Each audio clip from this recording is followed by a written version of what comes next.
This is a questionable reality production. Hello, I'm Zander and welcome to AP Post History. Now let's get started. Today we'll be covering topic 3.7, post-war localization. And this is our final topic in Unit 3. How exciting! A new dark age stood on the horizon for society. And quite frankly, that's what the people wanted. The rumors that the war had only been a clever scheme for national character building began to find resonance among the people, regardless of what the state-ran media proclaimed and advocated for. This was enforced by an increasing amount of those pesky war actors going out to bigger and better things while including their war acting on their CV. The daily raids, shelling, and rations only made things worse. So the people rioted, as people so often do. Many of the anti-government action groups, the AGAGs, or the Arginine Gs, I like Arginine Gs better, were able to find mysterious patrons that armed and funded their efforts. Later, in an apologetic and remorseful statement, the recently revived F/D Holdings Company, everybody's favorite convenience store chain, would officially apologize for their role in destabilizing the world and causing a dark age.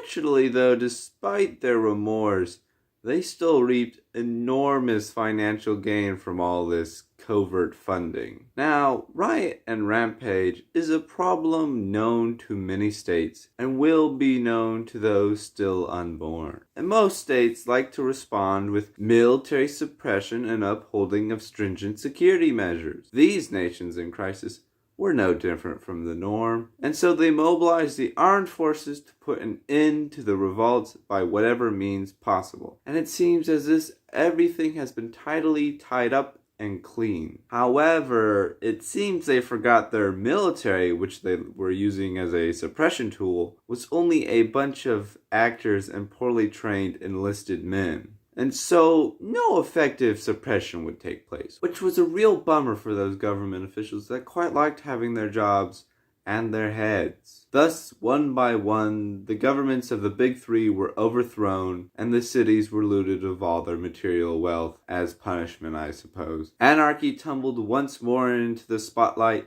and people rejoiced in pools of blood, likely of recently slain government officials. Government buildings were bombed, hammered, and even punched if necessary, while the last vestiges of centralized power were erased from this fair earth. But every fire does die, with only a lifeless pile of ash being its testament to all mankind. And steeped deeply in the ashes of society, all these rioters were forced to ponder what should come next. Thus, a new period of prolonged contemplating began. The people thought and the people pondered, but no popular idea emerged. That is, until they opened their eyes and inspected all those smaller societies around them. You see, while the Texas society and the Tuads and bigger Texas were hogging the attention of post-historians and that evil collegiate council, plenty of successful countries were going about their inconsequential business. These nations stood as more stable, longer lived, and altogether happier. They just happened to be quite small, with the largest being no bigger than a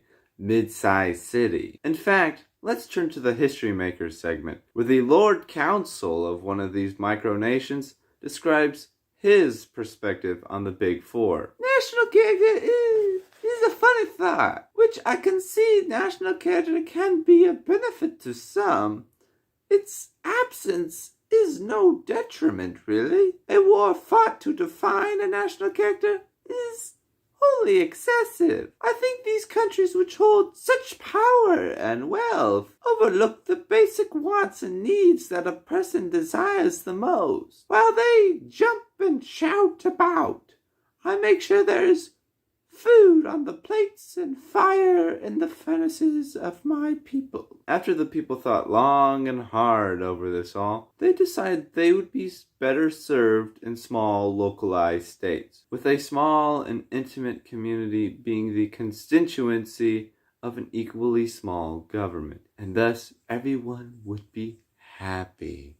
in theory. The people from the Texdot Society, the Tawads, and bigger Texas packed their belongings and let themselves be wards of fate, biding their time until they would be absorbed by one of these desired city-states. The degrading of national complexity would be the cause of several detriments of the coming Dark Age, which we will discuss in our next unit. And that's it. Topic 7 of Unit 3 is complete.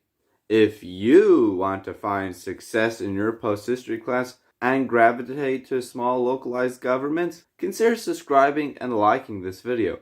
My goal is to see each and every one of you get a 92 in your class and a 7 on the AP test in Quintober. Alright, Zander Crowns, checking out.